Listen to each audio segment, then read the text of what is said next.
scientific advisor, Professor Ajay Sood, who's been a teacher to almost 3 generations, a very dynamic Director General, Dr. Kalai Selvi, Director, Academy of CSIR, Professor Manoj Dhar, Professor Ajay Dhar, the 4 distinguished recipients of the Doctor of Science degree, Professor Machelkar, Professor Brahmachari, Dr. Ramaswamy, Professor Bhargav, each one of them a living legend amongst us. And my first thought after observing the proceedings in the last half an hour or so was that each of the 4 recipients has dedicated his success and his degree to his mother.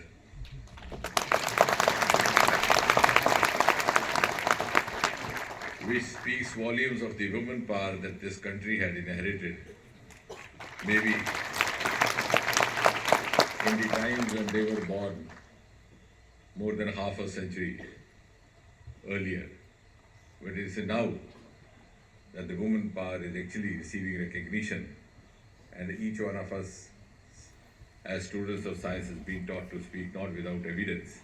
And I think the evidence before you in personification is the first woman Director General of CSIR. And the credit goes to the government headed by Prime Minister Narendra Modi. And I'm sure the chronicle writers will one day also try to answer this question.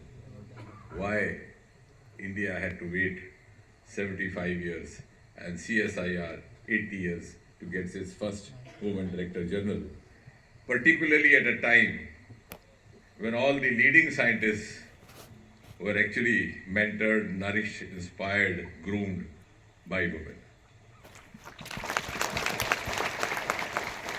Having said that, I have to compliment Professor Manoj Dhar and his team.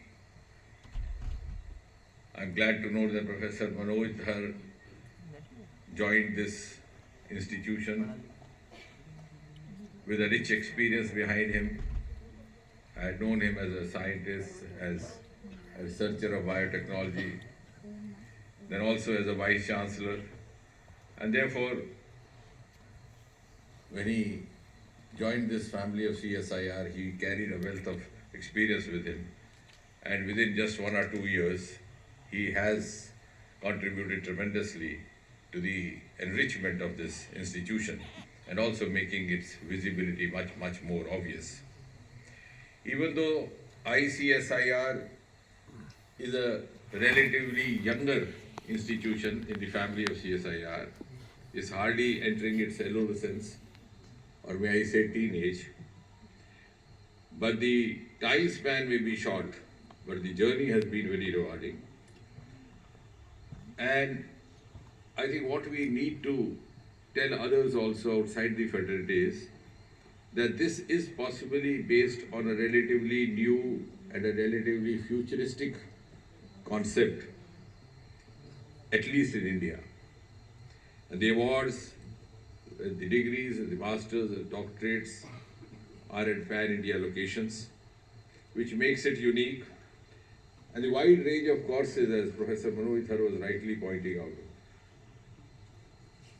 from engineering to biosciences, to mathematics, to information sciences, and very recently the Faculty of Medical Research and the Faculty of Agriculture Research.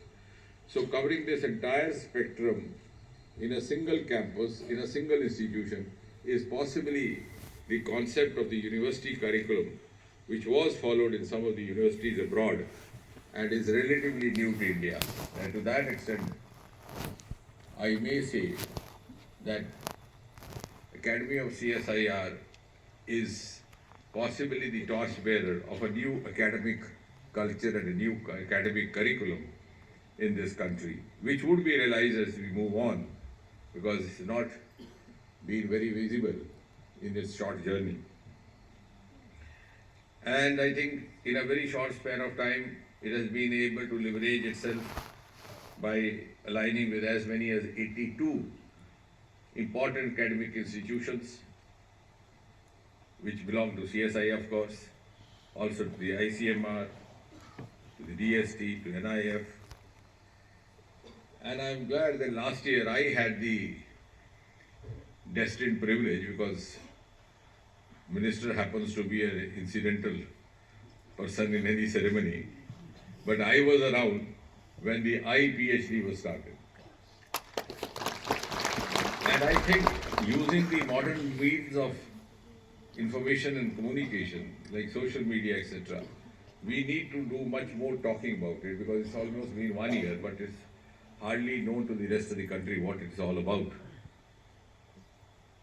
And some of them are quite confused. But I think this is an entirely new concept, and something which I have been talking about, that if you create startups, how do you sustain them? So sustainable startup is a bigger challenge than initiating a startup. And therefore you need to have a wider synergy of academia, research, industry, science. And iPhD is basically a concept which is inspired and motivated by that thought. And that's something that we need to tell in name and language across the country, so that we are able to attract more and more of youngsters into it. And I, for example, stands for innovation, for imagination, for industry. This combining innovation, imagination, and linking industry right from day one you join your PhD course. So it's a very novel concept, but a beautiful concept. And I think that is what is going to take India forward. And it is also very much in keeping with the priorities of the Modi government, at least at two levels. One is the startup policy, which was brought by this government. And from 350 or 400, we are now almost 1.7 lakh. We are rated number 3 in the world ecosystem of startups. In Global Innovation Index, we jumped 41 places from 81 to 40. We also initiated ourselves in a big way in the newer areas of startup, like for example space, we were just 1 digit. Again, we opened up to industry. So I think we stand vindicated. And iPhD is in fact a sequence to that kind of an approach. From 1 digit, we are now 300 in space startups. And some of them are world class. And many of them are also turning entrepreneurs. Each day you find a new entrepreneur turning into in the space sector and making a fortune out of it. Then the other newer areas, biotechnology, we were just 50, today we are more than 8,000, nearly 9,000. We are now looking forward to contribute to the country's economy, which was just about 100 billion, 10 billion US dollars. Now it's gone up almost from 130 or 150 billion dollars. We look up forward to being 300, and that's going to be the means of the new industrial revolution, the next industrial revolution. Our agri startups, again I have to compliment CSR for having gifted the country with the concept of purple revolution, the lavender startups, more than 3,000 of them. The Prime Minister acknowledged that success story in his Man Ki Baat program. And the government was encouraging enough to include it as one of the tableaus in the Republic Day parade this year at Kartavya Path. So now is the time when the country is talking about us, talking about science, and has also got used to celebrating science, which was not happening till a few years ago. And I think that's also to a great extent possible because we have a political dispensation which is quite compatible, which is quite forward-looking, which is quite supportive. The other priority program of the government with which this course is linked is our National Education Policy 2020, NEP 2020. I keep telling students wherever I go, I said you are lucky because you are no longer the prisoners of the subject that your parents chose for you. Of course, some of you were lucky, your mothers were wise enough to choose the subject that got you into a successful destination. Many others are not, because many of us came from a background where the parents and ancestors did not know much about the world. I have come, because I come from a background where I have known people who got admission into engineering school after graduation. And I asked some of them, I said, why did you do so? From my own village. They said, we were never told that the minimum qualification is class 12. So we were just going on in the rut. And then we saw some of our colleagues, by the time we had completed our BSc, we saw some of them into the final year of engineering. And then we asked, how did you get it? So, for a country as heterogeneous, of course, now the things have changed thanks to the information technology revolution, and the information is transmitted so easily in real time. But we have seen those times, and therefore the national education policy allows you to change your subjects. For example, if your parents wanted you to be a doctor, of course everybody can't be as brilliant as Dr. Machelkar to live up to the expectations of his mother.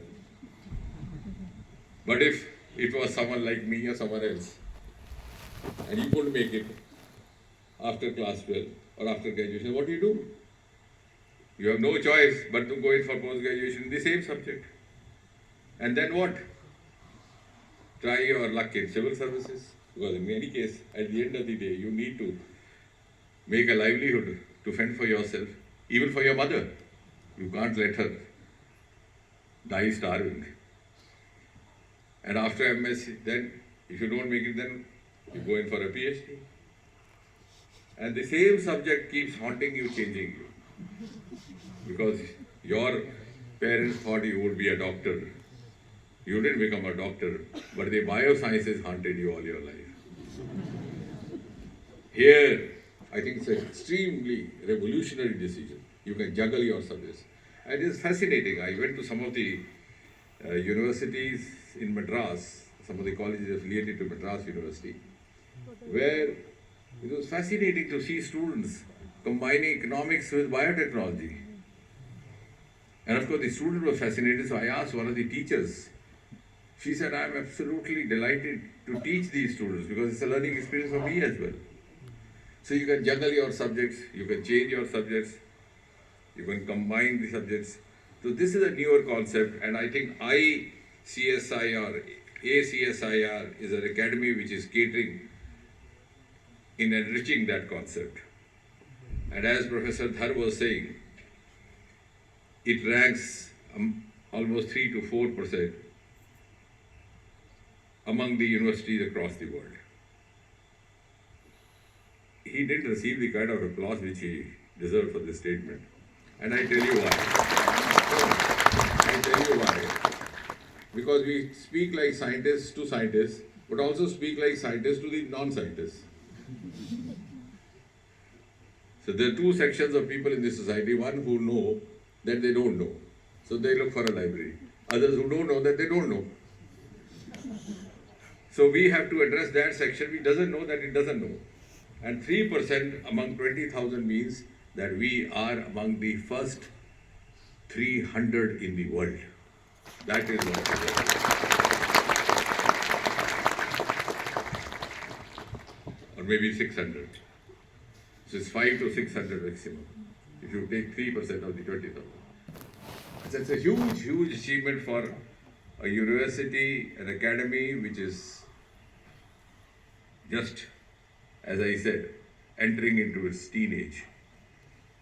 And that is something we need to tell the people across, the students across, so that they can opt for this in larger numbers and benefit out of this facility, which is quite new, quite unique to the academic world of India. And of course, when he was talking about the foreign universities with which they are having joint PhD programs, like the University of Western Australia, the Deakin University Australia, the University of Turku in Finland, AIST Japan, RIMT, and I'm sure Professor Bhargav will bear me out, these universities would not collaborate with any other university overseas unless they are themselves convinced about the merit of doing so. You can't lobby for that. You can't carry a recommendation for that. You can't bribe them for that. Which means we have stood that litmus test of receiving recognition for some of the best universities across the world, which are ready to collaborate with our PhD program. So that is a great achievement, and as I said, India no longer waits now to be led. We are now in a position to lead. And that did happen. We always waited for other technologies to be experimented in other parts of the world. And when the success did happen, we started adopting them. By that time, they would go to the next generation. So, for example, television happened there in 1950s. We adopted it 70s with a weekly Chitrahar. By the time we started black and white, they were already into color. But it's no longer today. We are among the 5 or 6 nations which are into the quantum technology. We are among the first in the world to have rolled out a biotechnology policy very recently, 2 months back, called BioE3, biotechnology for economy, for employment, for environment. And that's a futuristic approach because we know the merits of biotechnology. So we, and of course space, where we started off in 1969 when America had already landed on the surface of the moon, but today we have landed on the southern pole before others. So with that kind of confidence and esteem, we have to move forward. And as was rightly mentioned by Professor Machelkar, this futuristic vision of Academy of CSIR also is closely aligned with Prime Minister Modi's vision of Viksit Bharat 2047, because this is the academy which in letter and spirit and practically seeks to follow global methods, global strategies, global standards, global benchmarks, and global patterns in academics and research. And this precisely, ladies and gentlemen, will shape the face of India of 2047. Congratulations once again.